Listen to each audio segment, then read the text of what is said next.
Glória a Deus.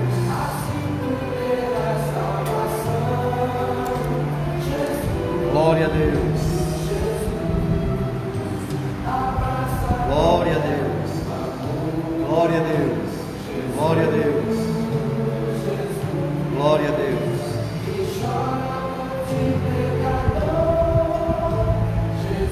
Glória a Deus. Glória a Deus. Amém, meus amados. Esta manhã eu vos saúdo com a paz do Senhor.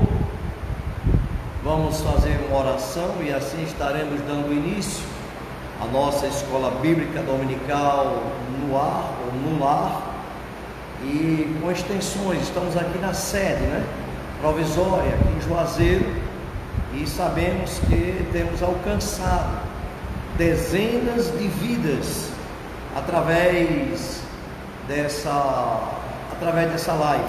Deus tem nos ajudado e vidas têm sido alcançadas. Vamos orar. Querido Deus, Pai de nosso Senhor e Salvador Jesus Cristo, toma direção, Senhor, das nossas almas, das nossas vidas nesta manhã, para que, ó Deus, venhamos a ministrar a Tua palavra, não exatamente sobre aquilo que penso, mas sobre tudo aquilo que Teu Espírito já tem dispensado para nós. Sê conosco, Senhor, penetra os lares, penetra os corações de cada um que esteja nos vendo, nos ouvindo nesta manhã, em nome de Jesus, amém.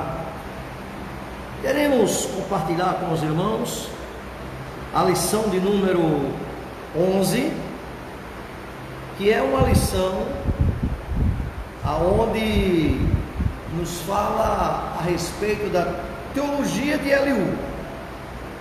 Eliú agora ele vai falar, manteve-se em silêncio até o presente momento, e ele agora vai manifestar qual é a sua opinião a respeito destas coisas, a respeito das coisas que envolvem os amigos de Jó.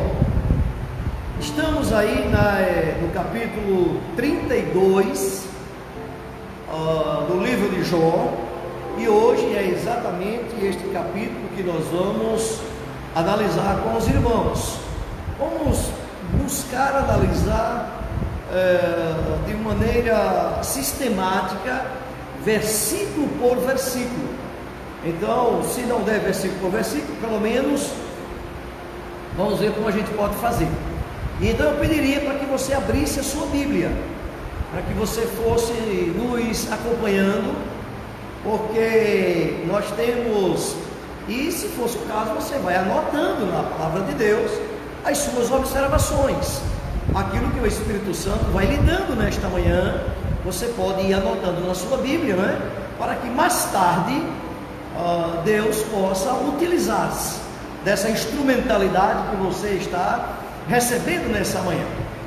Então, meus queridos, Eliú, o nome de Eliú significa meu Deus é Pai, ou também ele é o meu Deus, ou uma coisa ou outra. Existe uma coisa interessante a respeito de Eliú. A Bíblia diz claramente que ele é de Baraquel, da família de Rão. O pai dele é Baraquel, da família de Rão, e ele é da terra de Buz. Por ser da terra de Buz, algumas pessoas, e também tem um aspecto de Ur dos caldeus, já o coloca ali como conterrâneo de Abraão, da mesma terra de Abraão. Isso, no entanto, são especulações, amém? Por isso, não influi na forma de aplicação da nossa lição nesta manhã de hoje. Eliú é o quarto amigo de Jó, e ele e os três amigos de Jó, Elifaz, Bildad e Zofar, já falaram, já tentaram forçar Jó a confessar o seu pecado sem êxito, porque Jó olhava e via que o seu comportamento era um comportamento digno, então ele não tinha efetivamente de como ou de quem pedir perdão, ele não via através de seus atos. Então, calaram-se os amigos de Jó, todos ficaram calados, e quando eles silenciaram-se, então entrou Eliú. Valendo salientar que o capítulo 32 do livro de Jó, o versículo 6 até o versículo 22, é o que nós podemos chamar de uma defesa. Ele estaria se defendendo, ele estaria apresentando a argumentação da sua defesa, né? Nós temos um nome técnico para isso que eu acabei de esquecer, mas ele apresentando a sua defesa, por que é que ele vai então falar? Então, no versículo 6, estamos no capítulo 32, no versículo 6, ele reconhece que ele é jovem, ele reconhece a sua juventude ante aos outros companheiros, como também no versículo 7, ele demonstra modéstia e reconhece que os demais amigos são mais velhos que ele, portanto devem possuir mais experiências que ele. Isso está no capítulo 32, onde nós estamos analisando agora, e também no capítulo 34, versículo 7, né? Agora, no versículo 9, estamos no capítulo 32, no versículo 9, ele reconhece também que maioridade não é sinônimo de maturidade, né? E isso transcende ao livro de Jó, digamos assim, os séculos, e chega até nós com toda a veracidade bíblica. Maioridade não é sinônimo de maturidade. No versículo 12, estamos no capítulo 32, no versículo 12, ele usa de perspicácia, quando ele diz que ele estava prestando atenção aos diálogos, ele estava atento, ele estava ouvindo tudo que os mais velhos estavam dizendo. Estamos aqui com um princípio bíblico de boa educação, os mais jovens ouvindo os mais velhos e aguardando a sua devida oportunidade. Então a gente pode observar que isso não é uma questão de que os nossos pais simplesmente nos ensinaram isso. Isso é um princípio bíblico, está aqui na palavra de Deus. E então, no versículo 15, ele afirma que os outros amigos foram derrotados por Jó e não sabiam mais responder nada. Foram derrotados por Jó porque eles buscavam fazer com que Jó confessasse o seu pecado.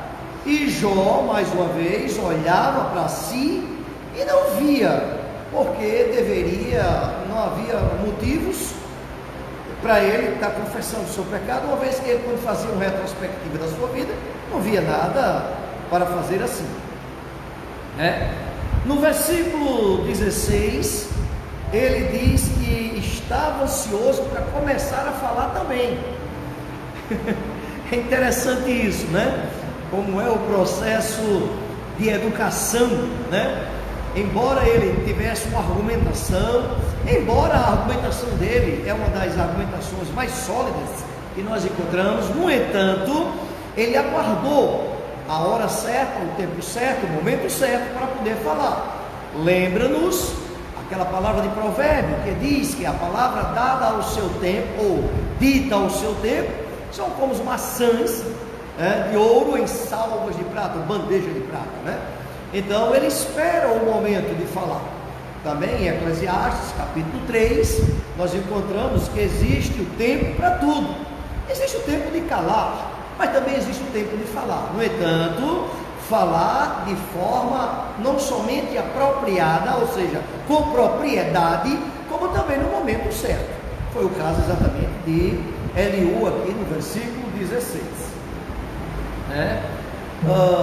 Valendo salientar que o versículo 21 e o versículo 22, Eliú enfatiza que vai manter a sua imparcialidade, né, em relação aos demais amigos de Jó, e diz claramente que não vai bajular ninguém.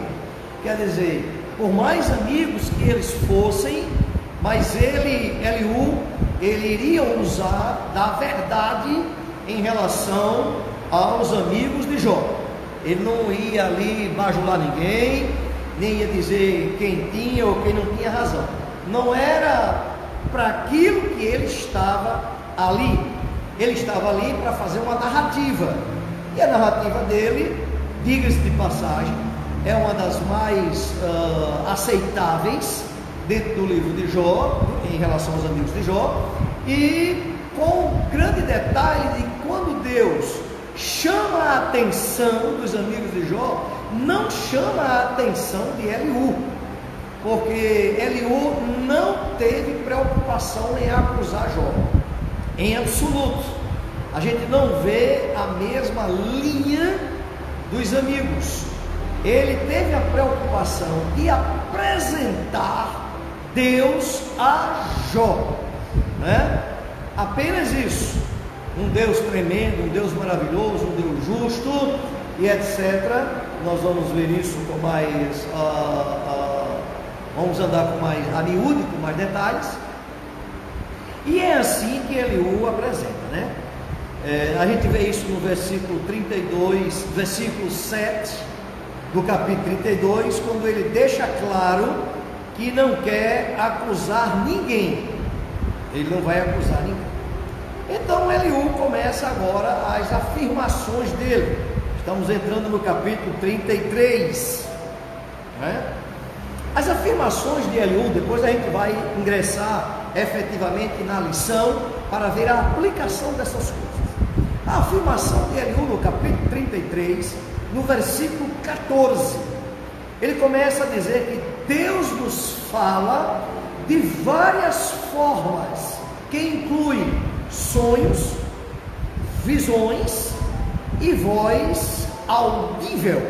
Está aí no versículo 14 do capítulo 33, né? Para quem gosta de pregar, está aí um bom tema, né? Deus nos fala de várias formas, né? Sonhos, visões e voz audível. Interessante que o livro de Hebreus, lá no capítulo 1, diz que Deus falou de várias formas, né? Antigamente pelos profetas, mas hoje tem nos falado através do seu Filho amado Jesus Cristo. É uma forma também de Deus falar, evidentemente, mas é interessante como ele manifesta essa grandeza de Deus, né? Que Deus tem essas várias formas de falar. Isso está no versículo 30, capítulo 33, versículo 14. No versículo 17, ele diz assim: Deus nos permite ser castigados por causa da nossa soberba e pecado. É interessante que ele não está acusando Jó, ele está dando uma explicação, é bem provável, do que aconteceu a Jó, sem necessariamente acusá-lo. Está dizendo que Deus castiga aquelas pessoas soberbas e aquelas que têm pecado. Nós sabemos que isso é uma realidade, como também sabemos que isso pode não ser uma realidade, né? Mas vemos pelo menos aqui essa realidade, né?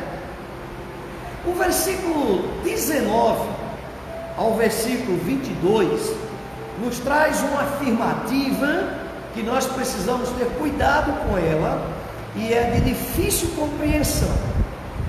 Ela afirmativa diz que Deus nos castiga com doenças. Deus nos castiga com doenças. Não é improvável que isso possa acontecer de duas maneiras: a doença de forma punitiva, a doença de forma corretiva e a doença na forma preventiva. Misericórdia, pastor Pinheiro, onde é que o senhor quer chegar? A doença na forma punitiva, o próprio nome já o diz. A pessoa o merece, aquilo pela qual está efetivamente passando. É uma pessoa que não respeitou o pai, não respeitou a mãe, não respeita ninguém, não é? E aí advém sobre ele uma série de situações, até mesmo como forma de punição, não é? Também nós temos exemplos típicos na Bíblia Sagrada referente a isso. Quando nós ingressarmos efetivamente na lição, nós vamos tentar mostrar isso para os irmãos. A doença de forma corretiva é aquela onde a pessoa cristã, diga-se de passagem, um bom cristão, ele diz ou profere ou pratica alguma coisa que o faz sair da presença de Deus, e Deus o corrige através dessa enfermidade. É interessante observar aqui no livro de Tiago sobre isso, o estudo não é referente a isso, mas no livro de Tiago sobre isso nos diz com clareza que oremos uns pelos outros para que sareis. Então não é o caso necessariamente de pedir a Deus que nos cure. Muitas vezes nós temos praticado um mal contra o nosso irmão, advém daí uma enfermidade sobre nós, que nós pedimos a Deus para que sejamos curados, e Deus não nos cura, porque o mal foi praticado contra o irmão. Então eu vou ao irmão, peço perdão, ou peço para ele orar por mim, e aí eu sou curado. Está escrito lá no livro de Tiago com muita clareza. Agora, o que me chama a atenção, não é o caso, não estou falando sobre isso, ministrando sobre isso, mas o que me chama a atenção é a doença de forma corretiva, ou perdão, a doença de forma preventiva. Doença de forma preventiva é aquela enfermidade que surge na vida do cristão, permitido por Deus, para que nele seja manifestada a glória de Deus. Nós temos testemunhos de vários irmãos, é vastíssimo isso,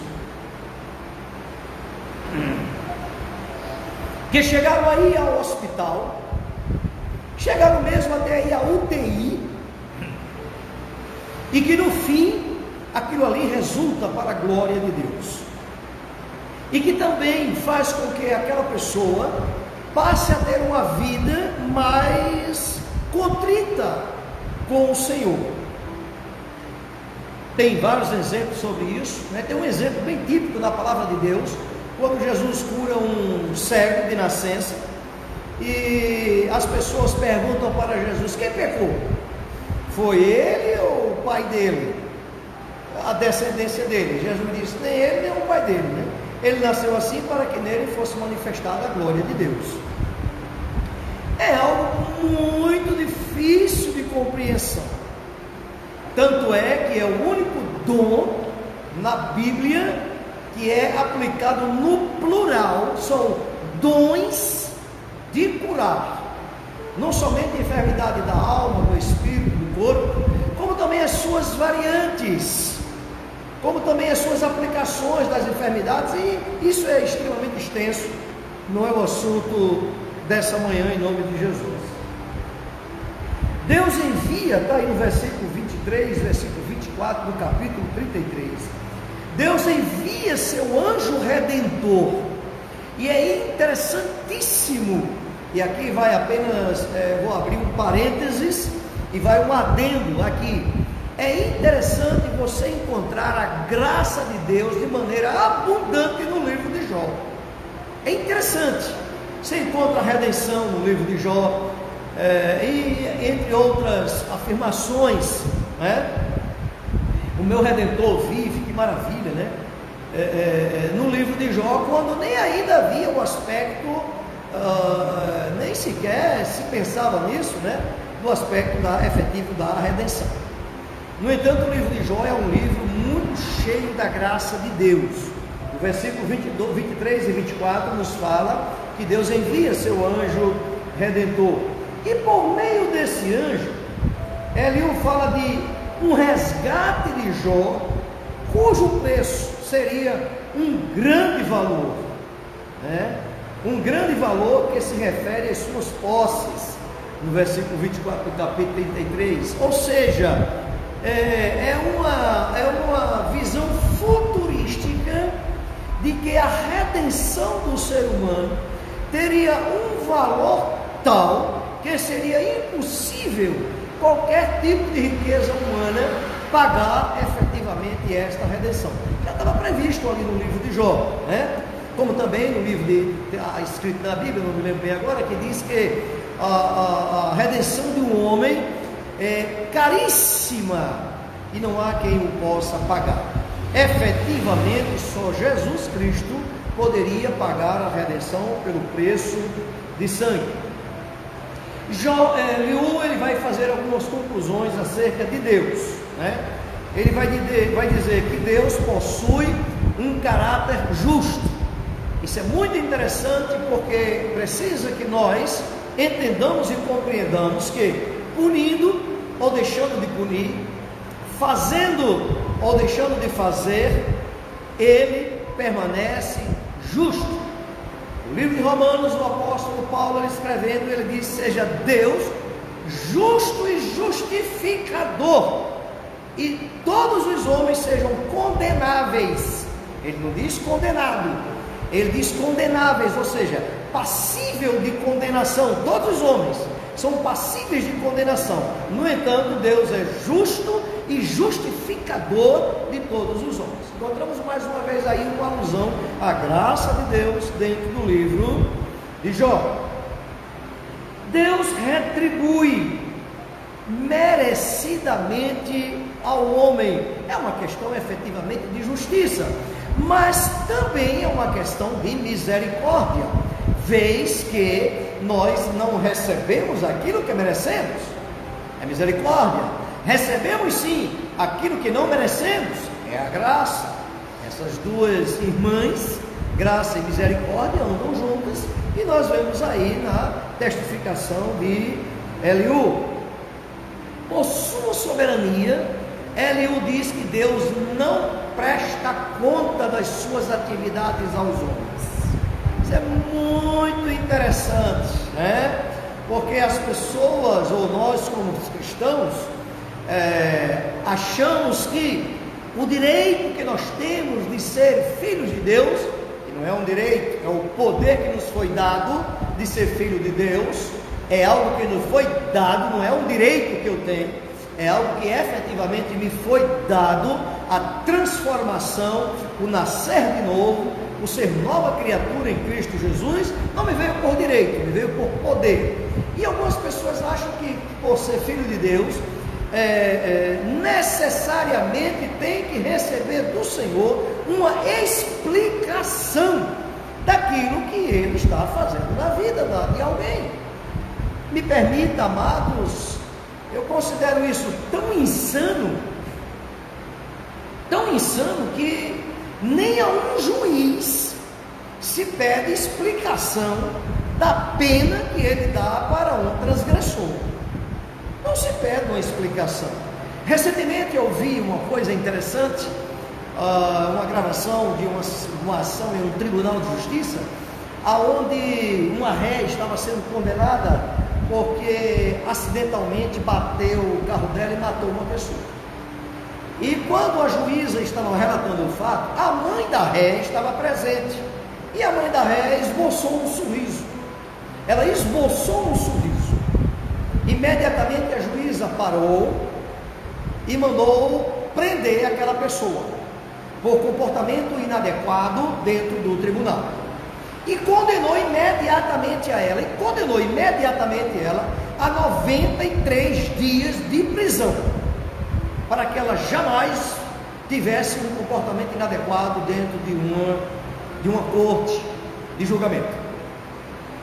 A ré foi condenada, foi presa, pegou lá seus 5 anos de cadeia, né? E a mãe da ré no dia seguinte compareceu diante da juíza, e a juíza já havia condenado por 93 dias de prisão em função de comportamento inadequado. Quando a mãe daquela ré compareceu à presença da juíza no dia seguinte, ela compareceu totalmente transtornada, mas totalmente transtornada, e explicando à juíza que ela tinha se arrependido amargamente do que tinha feito, inclusive que ela estava sob efeito de medicamentos, dado a pressão psicológica dos familiares e também do fato em si da filha tão moça ter bebido e ter causado um acidente de tamanha monta. Então ela estava sob uma pressão psicológica, e ela disse que não riu no sentido de zombaria, mas ela apenas esboçou um sorriso, mas não um sorriso, digamos assim, de zombaria e tal, mas um sorriso nervoso. A juíza compreendeu, entendeu, percebeu que ela, a mãe da ré, tinha aprendido a lição e reverteu a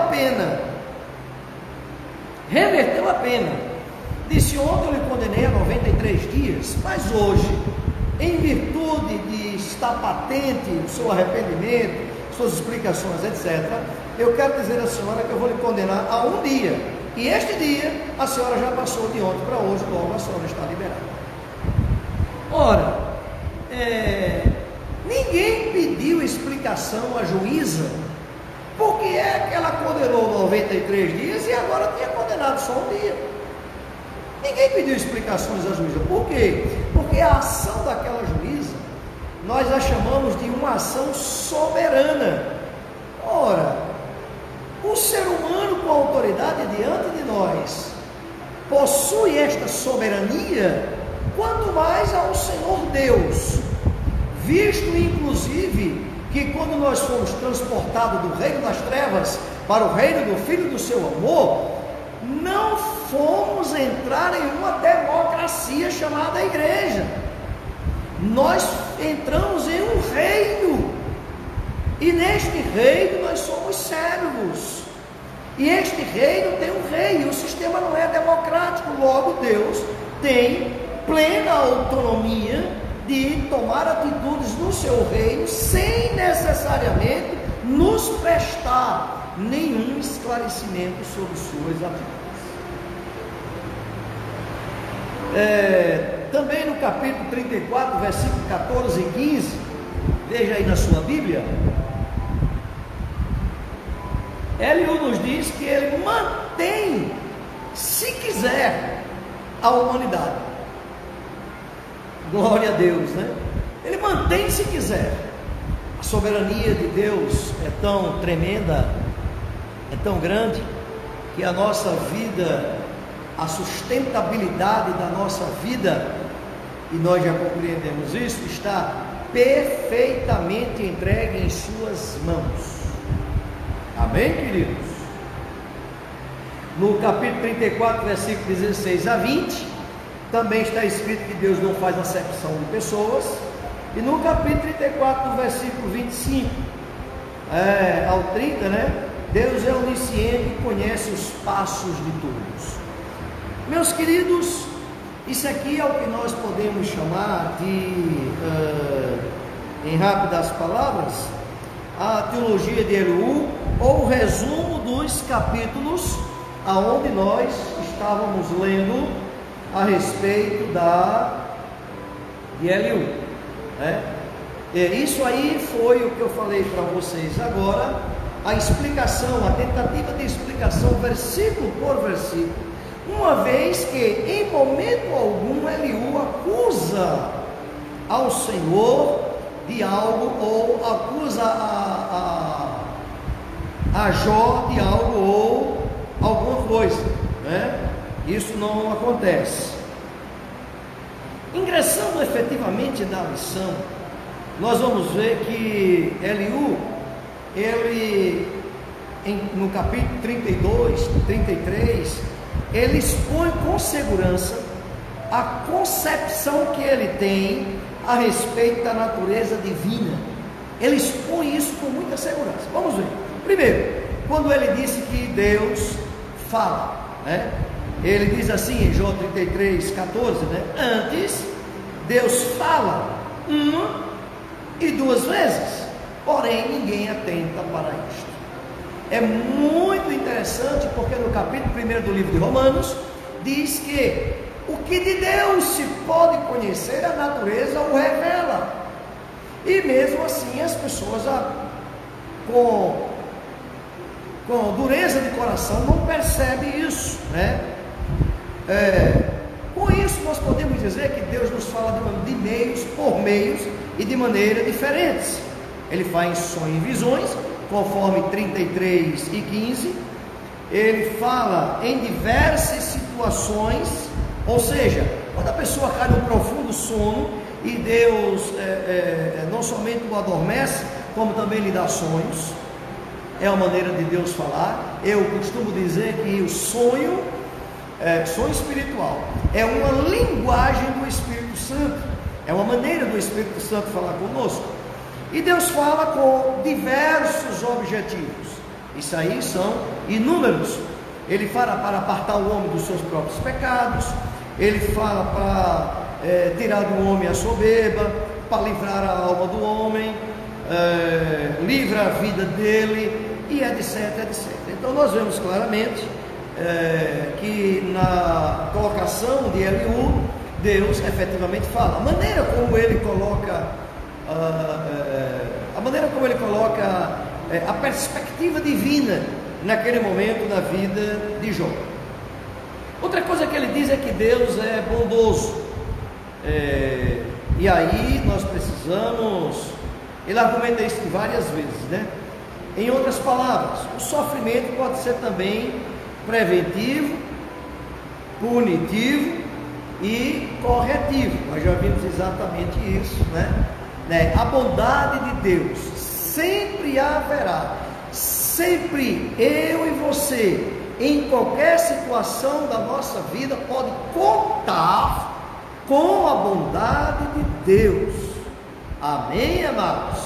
Não exatamente com aquele Deus punitivo, mas mesmo advindo a sua punição, nós podemos contar com a bondade de Deus.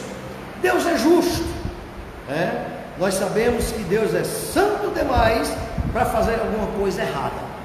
Então isso nos dá uma perspectiva de segurança diante do Senhor, né?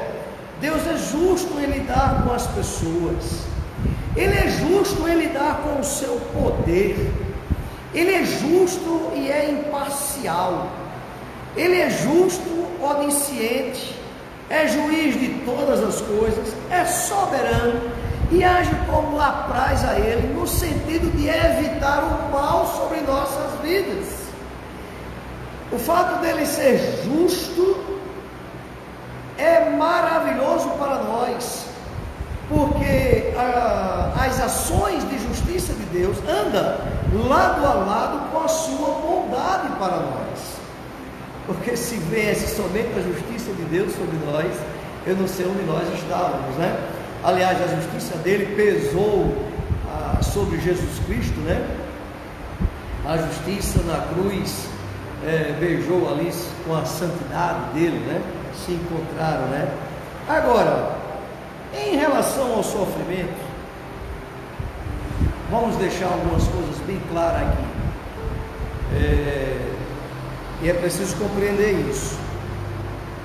Deus não é a causa do sofrimento. Lá no livro de Lamentações de Jeremias, assim está escrito: não é com prazer que o Senhor nos faz chorar, mas faz, mas não é com prazer que o Senhor nos faz chorar.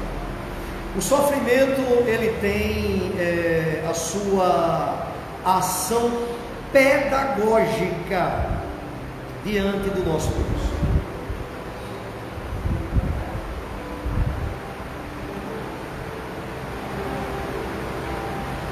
Compreender isso é até complicado, né? Agora, se você abrir a sua Bíblia em Salmo 119 e o versículo 67 e 71, você vai encontrar lá a seguinte afirmativa: antes de ser afligido, andava errado, mas agora tenho guardado a tua palavra. Aí ele complementa: foi-me bom ter sido afligido, para que aprendesse os teus estatutos. Observe a colocação do salmista: antes de ser afligido, andava errado. Então o que foi que Deus fez com a aflição ou o sofrimento na vida deste homem? O corrigiu. Apenas isto. Deus o corrigiu.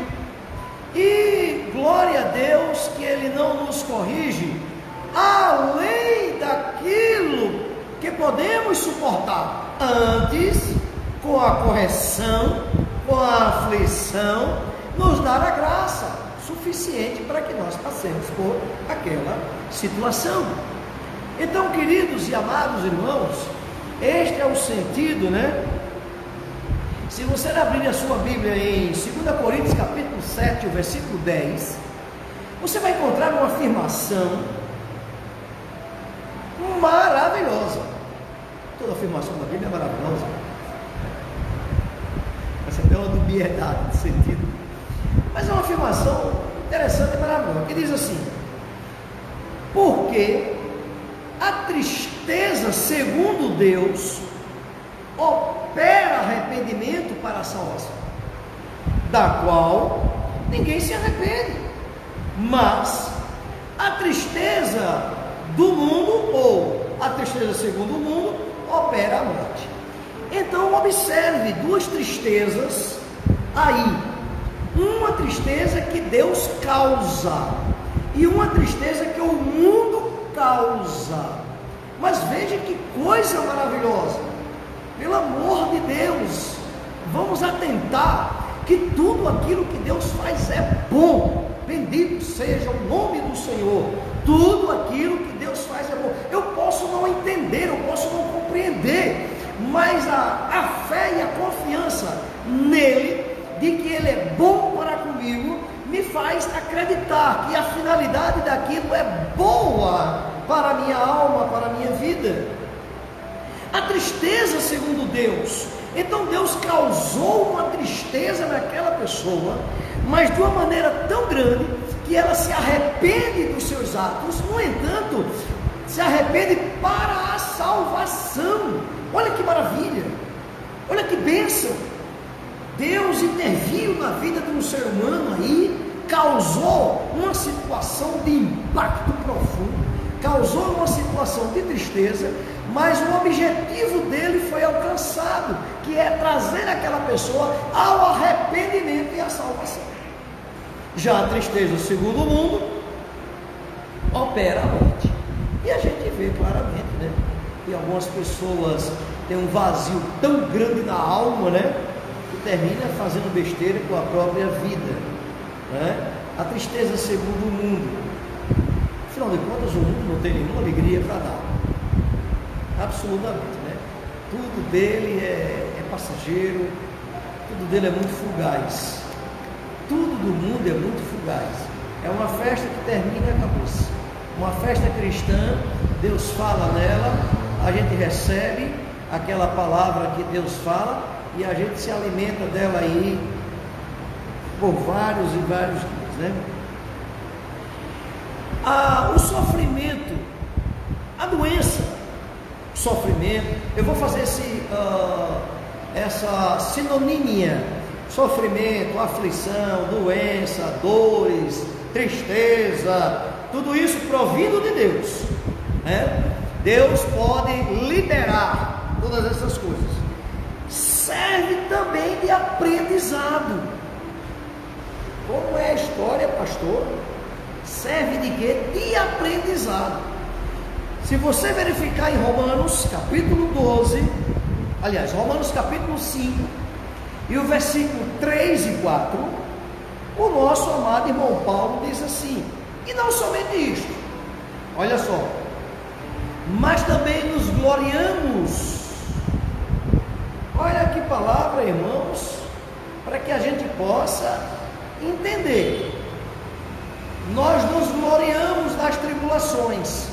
Epa, na minha vida não, minha vida é a vida de glória, a vida de fé, minha vida é de vitória.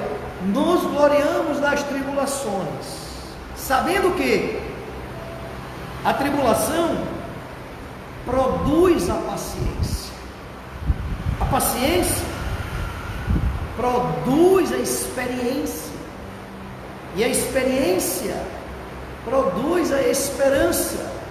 O nosso amado irmão Paulo está falando de um aprendizado. Com isto, a Bíblia está nos ensinando que é possível que em um nível de sofrimento, nos alegremos por meio das aflições. E temos que entender que de uma forma ou de outra, o Senhor está nos fazendo crescer por meio daquela aflição. Misericórdia, são coisas que fogem às nossas percepções. Mas bendito seja o homem e a mulher que tem a sua vida guiada 100% pelo Espírito de Deus, porque não importa o momento, sempre haverá um benefício para a minha e para a tua alma. Oh glória, bendito seja o nome do Senhor, né?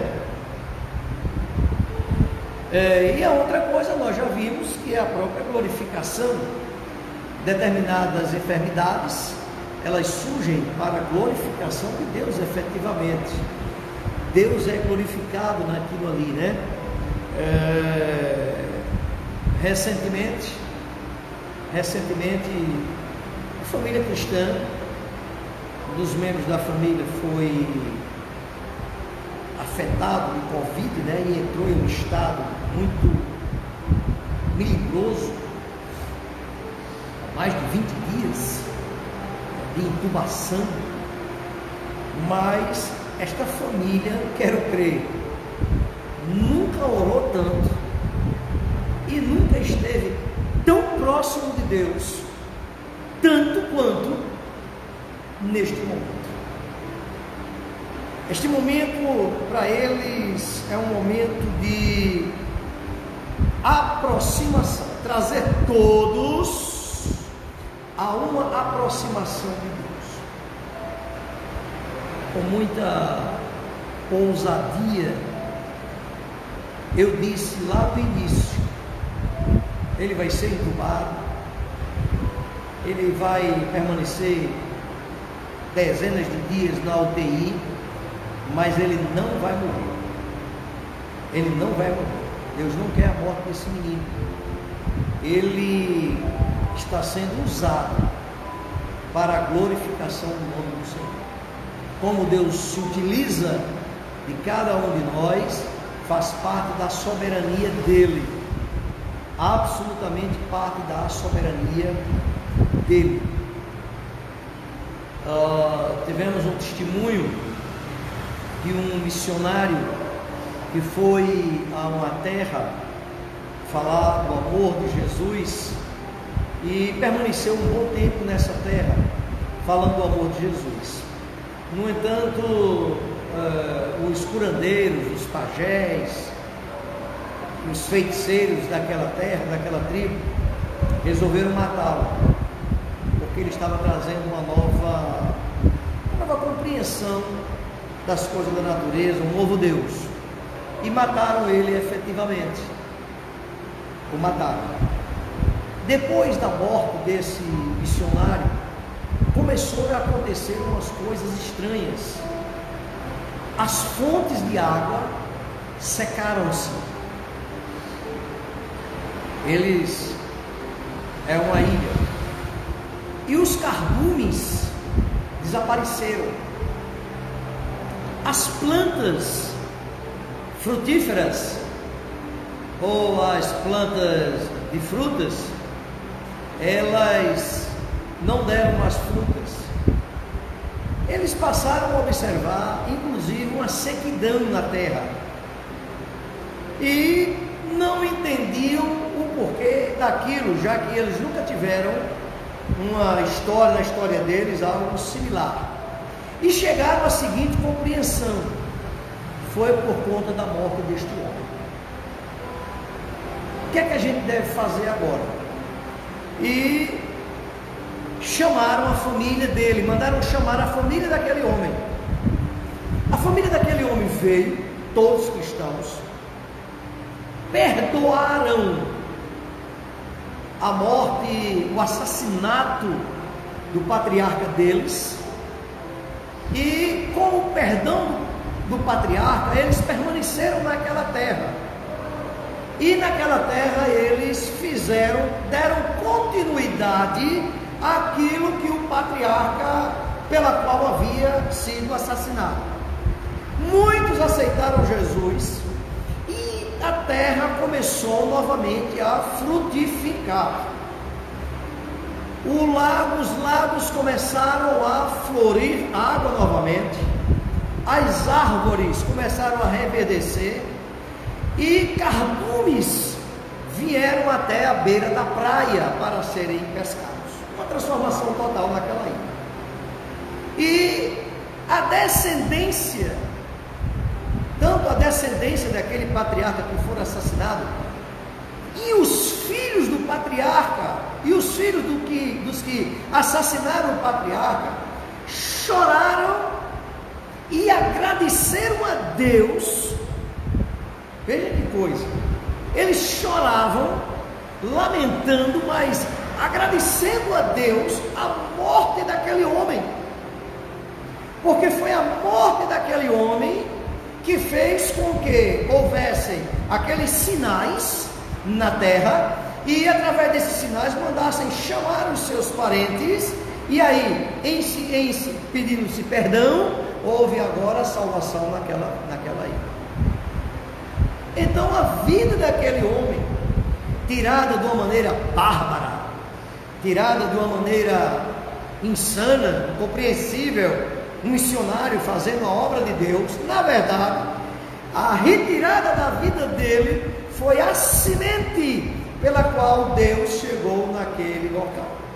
Então, meus queridos, meus amados irmãos, o que vier a acontecer conosco é para a glorificação do nosso Deus.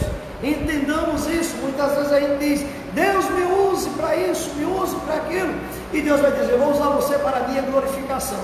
Aí você diz amém, aí vou levar você ali e vou permitir que lhe matem.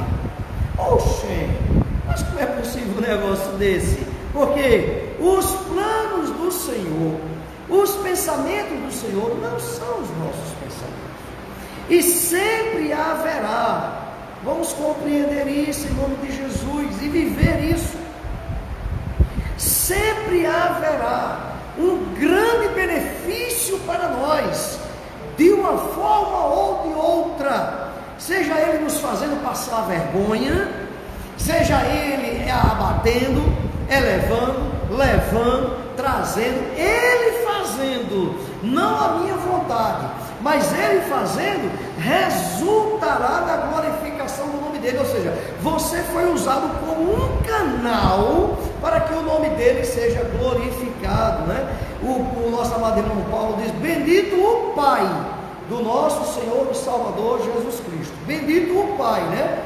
E também aos Filipenses, né? Ele diz que essas esmolas, ou esses presentes, essas coisas que ele recebeu, o nome de Deus é glorificado através de Jesus Cristo por suas vidas. Então, meus queridos, meus amados irmãos, não há como a gente duvidar dessa certeza plena e absoluta que Ele nos faz entender e compreender, que tudo o que acontece conosco serve exatamente para a glorificação de Deus, né? Algo que também eu já respondi, já falei nessa noite, quando perguntaram a Jesus, lá em João capítulo 9, versículo 3, né? Jesus respondeu: nem ele pecou, nem seus pais, mas foi assim para que se manifestem nele as obras de Deus. Em relação, por exemplo, no capítulo 11 do livro de João, nós encontramos a morte de Lázaro. No capítulo 11 do livro de João, nós encontramos a morte de Lázaro, e encontramos uma coisa maravilhosa lá no versículo 4. quando Jesus foi informado da enfermidade de Lázaro, que me permite, não teve pressa nenhuma em socorrer Lázaro, mas no entanto ele afirma, e Jesus, ouvindo isso, disse: esta enfermidade não é para a morte, mas para a glória de Deus, para que o Filho de Deus seja glorificado por ele. E a gente observa que lá adiante, Lázaro, quando deu um banquete, as pessoas foram para ver Lázaro e o milagre que tinha acontecido com ele. Evidentemente, não há a menor dúvida disso, que ele atribui todos os fatos à pessoa de Jesus Cristo. Olha o que Jesus Cristo disse: para que o Filho de Deus seja glorificado por ele, ou seja, através dele. Então, Eliú, quando ele traz a sua teologia, ele traz uma teologia não buscando fazer com que Jó confesse o seu pecado, em absoluto, nem tampouco forçando Jó a tomar alguma posição, a não ser uma: compreender e entender que mesmo no sofrimento Deus tem o controle de todas as coisas. Quando o Senhor chama a atenção dos amigos de Jó, o Senhor diz assim: eles falaram de mim, mas não falaram de mim o que é reto. E ele não chama a atenção de Eliú, ele chama a atenção dos outros três amigos. A partir da próxima lição, aliás, na próxima lição, nós vamos estudar a resposta divina. Diante de todas essas coisas, nós vamos analisar a resposta divina. Mas podemos dizer já que Eliú é uma introdução humana para a compreensão da resposta de Deus. Eliú nos traz atividades humanas. Deus vai trazer as suas ações sobrenaturais para responder a Jó. Mas Eliú não. Eliú nos traz as operações humanas em que nós temos que compreender a grandeza, a soberania, a justiça, a bondade e etc. de Deus. Então Eliú nos traz a compreensão de um grande Deus para conosco, fazendo com que nós humildemente reconheçamos Ele em nossas almas e em nossas vidas. Resumindo, concluindo, eu diria que a teologia de Eliú, ela é bem cabível com aquela palavra de provérbio que diz: reconheça o Senhor nos seus caminhos. Reconheça, entenda. Você está fazendo besteira? Não. Você está procurando servir ao Senhor na beleza da sua santidade? Sim. Você tem vigiado? Você tem vigiado e orado a respeito da sua vida? Sim. Então, o que está acontecendo com você? Reconheça Deus nos seus caminhos. E aí ele complementa, o nosso querido escritor aos Provérbios, Provérbio de Salomão, ele diz: e então ele endireitará as tuas veredas. Observe a grande implicação. Eu reconheço que Deus é na minha vida, porque eu olho para mim, certo, sempre vou olhar para mim, jamais serei ou terei aquela justificativa de Jó, mas estou falando eu em per si, nós, não em per si, nós podemos olhar para nós mesmos e ver que a nossa vida ainda não tem uma retidão plena, completa, absoluta, até mesmo como a gente gostaria de que realmente fosse, nem Deus, né? Mas, contudo, nós reconhecemos com humildade que a nossa vida está nas mãos do Senhor. Amém? Que Deus nos abençoe, que Deus nos ajude aqui na casa do Senhor com os irmãos, né? Graças a Deus. É uma maneira diferente, né, da gente estar ministrando a palavra de Deus, né? E estamos ministrando para centenas de pessoas que estão logados conosco. Que Deus nos abençoe, que o Senhor nos ajude e nos guarde, que o Senhor nos faça compreender a sua vontade soberana sobre nossas almas e nossas vidas. Se você gostou de nossa live, divulgue, né? Faça com que outras dezenas, centenas de pessoas possam nos seguir, para que elas sejam edificadas em Cristo Jesus. Aqueles que nos seguem recebem imediatamente o aviso de que nós estamos online, né? E sempre vamos estar online aos domingos pela manhã, de 10 às 11 horas, trazendo explicações da lição, explicações e aplicação da lição da Escola Bíblica Dominical, como também domingo à noite. Hoje à noite o nosso culto evangelístico, ele é transmitido através da live para os nossos irmãos, né? Vários irmãos, dezenas de irmãos que não podem ir à igreja, não têm a liberdade de ir à igreja, mas então os cultos estão indo até as suas casas, como também os nossos cultos de instrução na quarta-feira. É uma maneira diferente para os irmãos que estão presentes, né? A gente sabe que é uma maneira diferente de levarmos a orientação da palavra de Deus, mas graças a Deus que temos chegado até centenas de pessoas, né? Queremos chegar a milhares de pessoas, que todos eles possam efetivamente nos ver, nos ouvir e se alimentar da palavra de Deus. Que Deus nos abençoe mais e mais em Cristo Jesus, que o Senhor nos conceda uma semana de paz na presença do Senhor.